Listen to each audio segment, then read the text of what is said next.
अस्सलाम वालेकुम। जब माइक्रोसॉफ्ट वाले अपने जोबन पर थे, यानी कि जब ये डेस्कटॉप का ज़माना था और विंडोज़ के जो दूसरे एप्लीकेशंस हैं वो पूरी दुनिया में इस्तेमाल होती थी, तो ये इस आइडिया के साथ पूरी दुनिया में जा गए, पूरी दुनिया को सर्विसेज देने लग गए, पूरी दुनिया में इनका नाम था और ये पूरी दुनिया से बहुत ज़्यादा अर्निंग करने लग गए। यानी कि इतनी ज़्यादा अर्निंग करने लग गए कि ये दुनिया की टॉप अमीर तरीन कंपनियों में थी। बिल गेट्स का आपने नाम सुना होगा और बिल गेट्स जो है वो अमीर तरीन इंसान भी था। उस वक्त हम यही सोचते थे कि ऐसी क्या टेक्नोलॉजी आएगी या फिर ऐसी कैसी कंपनी होगी, ऐसा कोई कैसा शख्स होगा जो इनको मात दे पाएगा और इनका जो जोबन है, इनकी जो जवानी है, इनका जो कंट्रोल है पूरी दुनिया में, वो उसको ख़त्म कर लेगा। तो उस वक्त यही सोच थी कि कौन होगा तो लाजमी कहीं पे ब्लैक होल्स होते हैं जो हर कंपनी से रह जाते हैं और कोई दूसरा इंसान, कोई दूसरी कंपनी, कोई दूसरा आइडिया या टेक्नोलॉजी आ जाती है, उसी ब्लैक होल का इस्तेमाल कर लेती है और छा जाती है। फिर एंड्रॉयड आया, गूगल आया। गूगल ने वो सारे ब्लैक होल्स, वो सारे लिमिटेशंस जो एक डेस्कटॉप के थे, वो सारे पकड़े, माइक्रोसॉफ्ट के सारी खामियां पकड़ी और एंड्रॉयड के साथ, गूगल सर्विसेज के साथ पूरी दुनिया में छा गए।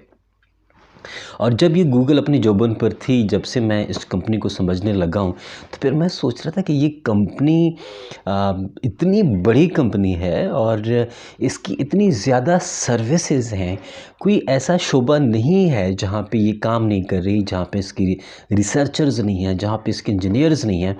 तो मैं सोच रहा था कि अभी ऐसा क्या होने वाला है, ऐसा क्या होगा, ऐसा किसका माइंड होगा जो गूगल को मात दे पाएगा।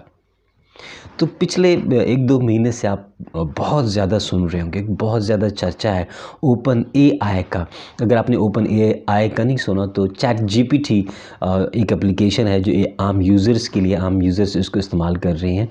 तो जब से ये ओपन एआई आया है ना, जब से ये इंट्रोड्यूस हुआ है, तो इसके फीचर्स देख के मैं तो हैरान हो गया हूँ कि इतने ज़बरदस्त, इतने प्यारे फीचर्स, वो सारे फीचर्स जो गूगल ने मिस किए थे। गूगल उन पे काम कर रहा था, लाज़मी बात है, उनका अपना एक सेक्शन है अलग, उनका डेवलपमेंट सेक्शन है, रिसर्च उनकी हो रही थी। लेकिन जिस तरह गूगल ने माइक्रोसॉफ्ट की कमियां पकड़ी हैं, लिमिटेशन पकड़ी हैं, इसी तरह ओपन एआई ने जो गूगल की कमियां थी उनको फिलअप किया है। और ये चंद महीने नहीं हुए, बल्कि नवंबर 31 को ये वैसे इंट्रोड्यूस हुई थी और जनवरी 31 को इसका जो नया वर्जन है वो इंट्रोड्यूस करवाया गया है। और चंद दिन में जब मैंने इसको पढ़ा तो चंद दिन में मिलियन यूज़र्स इसके हो गए थे और अभी भी पूरी दुनिया से इतने ज़्यादा लोग इसका इस्तेमाल करते हैं कि इसका सर्वर कभी कभी डाउन हो जाता है। और जितनी भी बड़ी कंपनी है, यानी माइक्रोसॉफ्ट जो हरीफ थी गूगल की, माइक्रोसॉफ्ट ने इनके साथ एग्रीमेंट्स कर लिए हैं, इनके एक्सटेंशन ले लिए हैं अपने ब्राउज़र के लिए, माइक्रोसॉफ्ट वर्ड के लिए या दूसरी जो इनके एप्लीकेशंस हैं। तो इसका मतलब ये है कि इतनी तेज़ी से ये ओपन एआई वाले फैल रहे हैं, इतनी तेज़ी से वो होल्ड कर रहे हैं ना, कि जो एक चार्म थी गूगल की, जो एक शाइनिंग थी गूगल की, जो एक अट्रैक्शन थी गूगल की, वो मद्धम होती जा रही है। और यही ज़ाहिर करता है कि जवानी के बाद बढ़ापा ज़रूर आता है।